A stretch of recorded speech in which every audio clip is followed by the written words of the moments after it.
Chronic venous disease of the legs is one of the most common medical conditions affecting people today. Approximately 1/2 of the U.S. population has venous disease, estimated at 50 to 55% of women and 40 to 45% of men. Recently, we headed to Orlando, Florida to attend the American College of Phlebology's annual Congress, now in its 25th year. It was business as usual as industry and practitioners came together to discuss and share developments within the field while heading steadfast into a new decade. Best Vein Care's Editor-in-Chief, Victor Sirgado, sits with the American College of Phlebology's Chief Executive Officer, Bruce Sanders, to highlight the importance of the college's foundation, its structure, goals, and why both physicians and patients stand to benefit from the evolution of the American College of Phlebology. Thank you for sitting down with us, Mr. Sanders, and having a conversation about the evolution of the ACP Foundation and where we're at. It's really exciting times about what's happening with the vein industry itself. So, generally speaking, let's get into a conversation about the foundation itself and how it got brought out and how does it exactly tie into the actual college. Right, I'm glad you asked that, and I'm very excited to be able to share this with you. The American College of Phlebology, in 2004, the board of directors, during one of their board meetings, were discussing big topic issues and issues that they felt and believed were going to impact the specialty of phlebology.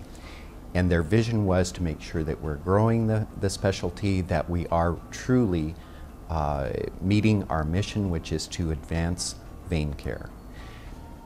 Taking those big ideas meant we needed funding. We knew that the ACP membership could not support the size and the scope of the projects that were ahead of us. And therefore, the concept and the birth of the foundation was created at that point, and in 2005, the ACP formally rolled out the campaign for the future of phlebology by forming the ACP Foundation. Okay, so now we have a structure. Let's discuss the DNA of the foundation. Glad you asked that.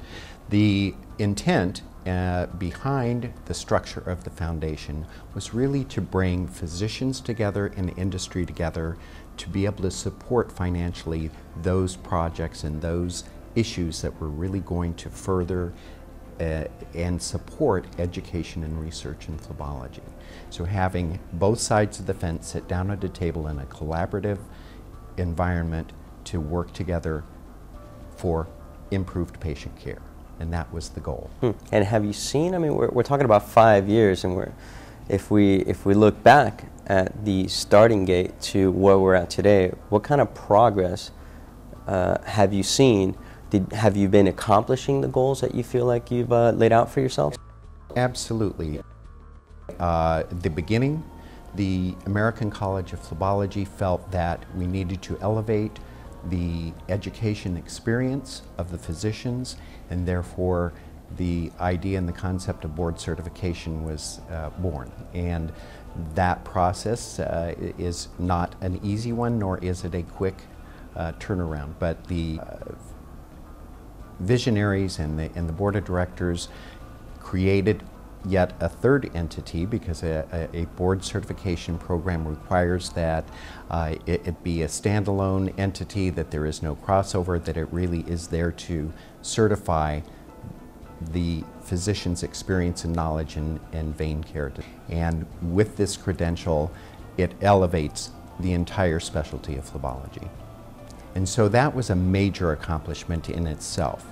Some of the other dreams or visions of the board were to become an ACCME accredited provider of medical education. And that process, that is something that has been accomplished, in that the ACP now has provisional status to assign medical education credits to their educational programs. We've also created a number of opportunities for physicians to grow and learn by developing regional advanced symposia for focusing in on advanced sclerotherapy training courses, as well as ultrasound and nursing. So the specialty is continually evolving, and finding ways that they can educate their members and elevate the specialty again to provide better patient care. So we have the American College of Phlebology, and we have the foundation. They have both headed in the right direction as of the last decade. You know, and I know you don't have a crystal ball and you can't sit here and tell me what's going to happen. From your vantage point, have you seen any progress in the evolution of policymaking that unites insurance companies with the vein industry? Because I understand, generally speaking, you know, we have different societies, and maybe these societies, for their own reasons, good or bad, they've been exclusive. And I know the ACP is very inclusive. Now other societies are becoming inclusive. And because the state of healthcare with insurance companies, maybe it's the right time to create communication. Maybe, maybe not. So is the foundation, is the ACP architecting its way towards a unification, basically? Absolutely, and the way that's happening is number one, understanding the symbiotic relationship between the ACP and the foundation. The foundation is really a funding mechanism for the ACP's goals and projects for supporting education and research. What we are working toward is developing the guidelines and the white papers and all of the data that we need to create and support good management of venous disease, and the impact that the foundation can have on that process is enormous. And the ACP is now working collaboratively with other organizations, other societies, such as the American Venous Forum, the or the Society for Interventional Radiology. I mean, this is what it takes to impact the process of reimbursement. Absolutely, yes. Because we have to come together as a unified voice in the care of venous disease, because it's a multidisciplinary group. We have cardiologists, we have dermatologists, we have family physicians, and I don't want to exclude anyone in that conversation, but we really do include all medical specialties. There's so little known about venous disease, and the foundation can absolutely make an impact and a difference in the patients that suffer from venous disease. Given a good example is a public education program that the foundation is supporting, and that is, it started off with a 1-hour special on a public television station, interviewing physicians, explaining what is venous disease, and having a mechanism to get that out into the general public, and offered in a call-in program where patients could actually call in and ask questions and get answers. So the foundation is being very supportive of the ACP in its educational efforts on multi-levels.